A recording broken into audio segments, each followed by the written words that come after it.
Olá, amantes do conhecimento, eu sou Eduardo Matias, pesquisador e facilitador do canal Sapiência, o canal da sabedoria. Como eu prometi, promessa é dívida, vamos fazer aqui um resumão sobre o assunto flexões verbais. Mas, contudo, todavia, não obstante, lembre que aconselho a vocês ver todo o aulão que está rico de detalhes, uma resolução de uma bateria de atividades, todas elas propostas para concurso público, certo?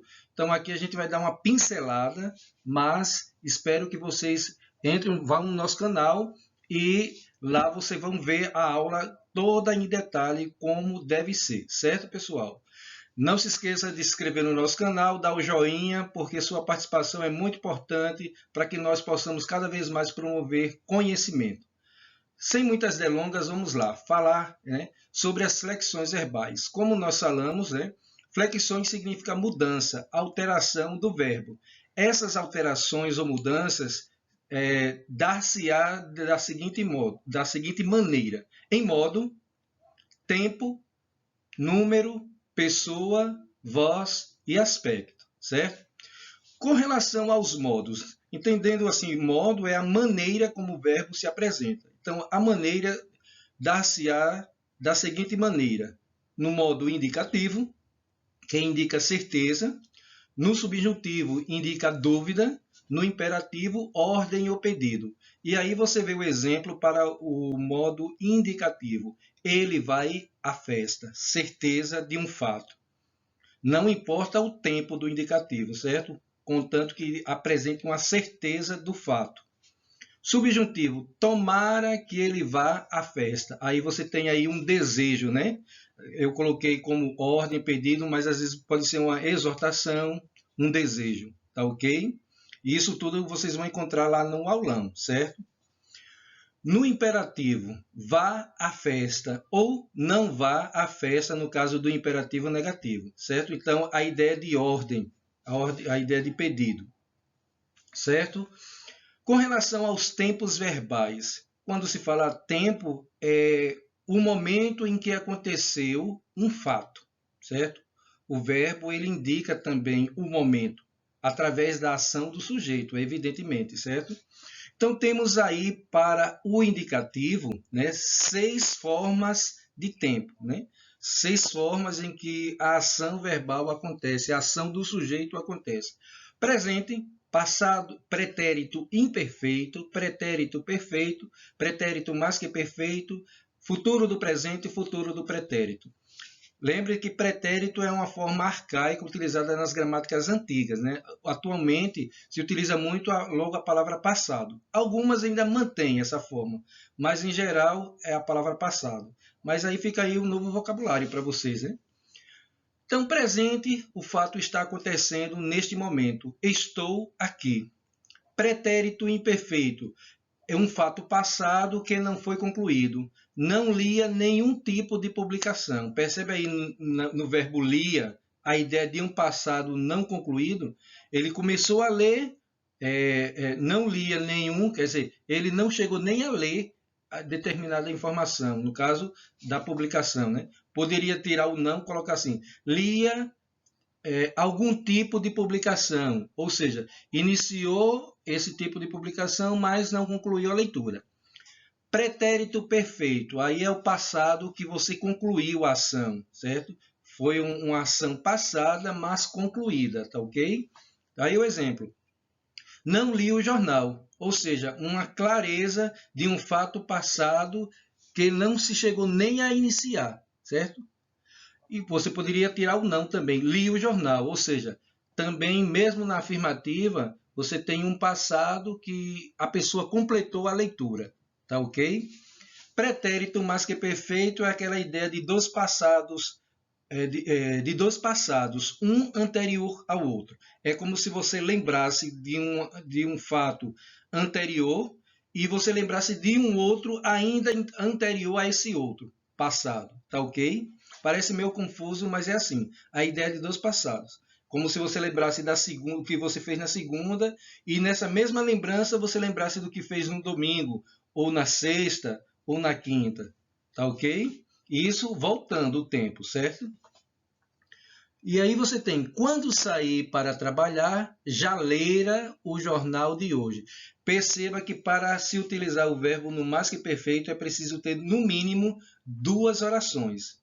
A primeira oração vai estar em uma forma do passado perfeito ou imperfeito, e a segunda oração, em geral, vai estar na forma mais que perfeita, leira, cantara. Quando nós fizermos a aula sobre conjugação verbal, vocês vão entender melhor, certo? Isso aí, na verdade, essa aula aqui, flexões verbais, é um aperitivo para o assunto de conjugação verbal, tá ok, pessoal? Que é um assunto muito extenso, muito complexo, cheio de nuances. Mas vamos chegar lá, certo? Continuando, futuro do presente, a ideia de que um fato foi falado no presente, só que é um fato futuro. É como você antecipar um fato, uma premonição, certo? Amanhã lerei o jornal na hora do almoço. Ó, você está agora, né, no presente.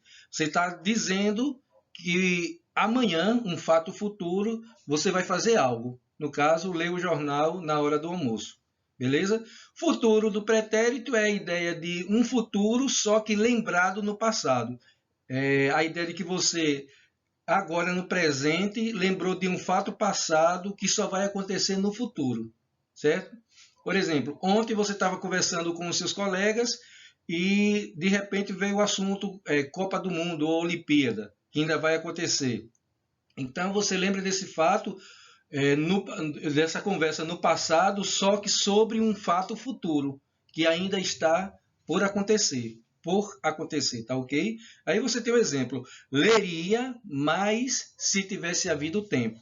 Então, esse verbo leria, aí tem o passado, o futuro do pretérito, ou o futuro do passado, certo, pessoal?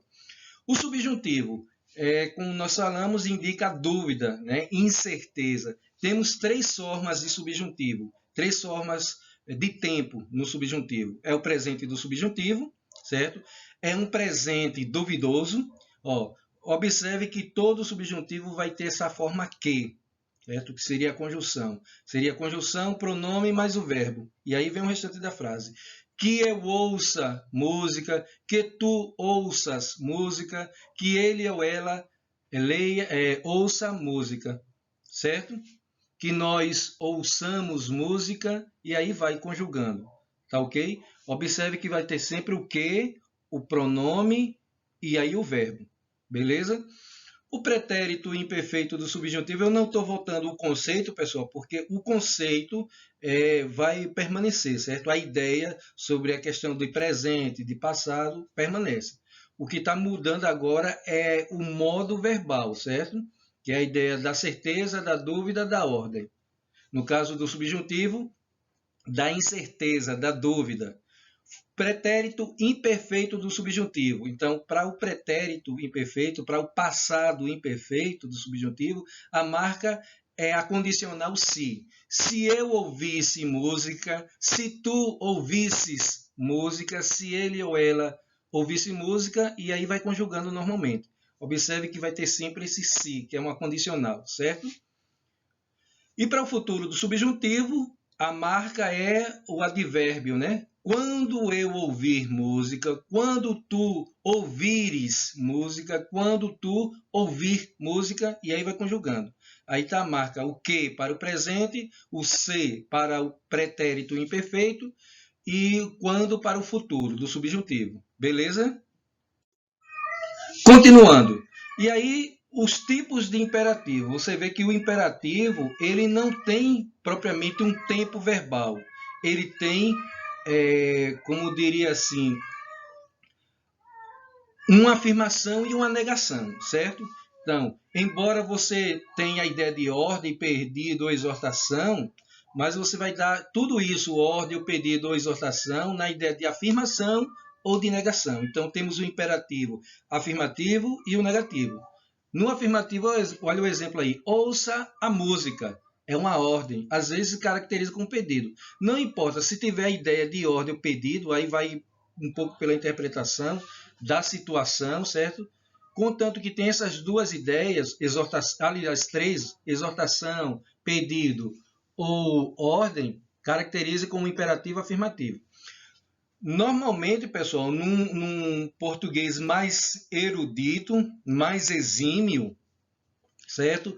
Normalmente, o pronome fica após o verbo. Então, ouça tu a música, ouça você a música, para reforçar a ideia da ordem, certo? Então, não colocaria o pronome antes do verbo. Tu ouça a música, não. Ouça tu a música. Ouça você, não ouça tu a música, certo? Lembrando que o imperativo não existe primeira pessoa, certo? É a partir da segunda pessoa em diante. Não existe primeira pessoa do singular, certo? Tá ok? Números verbais. O número verbal dá a ideia de quantidade. Unidade, né? Se for uma coisa, um objeto, um sujeito, ou mais que um sujeito, mais que um objeto, a pluralidade. Então, singular, a ideia de unidade, uma unidade, plural, a ideia de mais que uma unidade, mais de uma, ok? Então, número verbal. Pessoas verbais, refere-se sempre às pessoas do discurso. Primeira, segunda e terceira do singular, primeira, segunda e terceira do plural. As primeiras pessoas do singular, você tem eu e nós, quem fala, né? Nas segundas pessoas, temos tu e vós, com quem se fala. E na terceira pessoa, temos, nas terceiras pessoas, né? De quem se fala.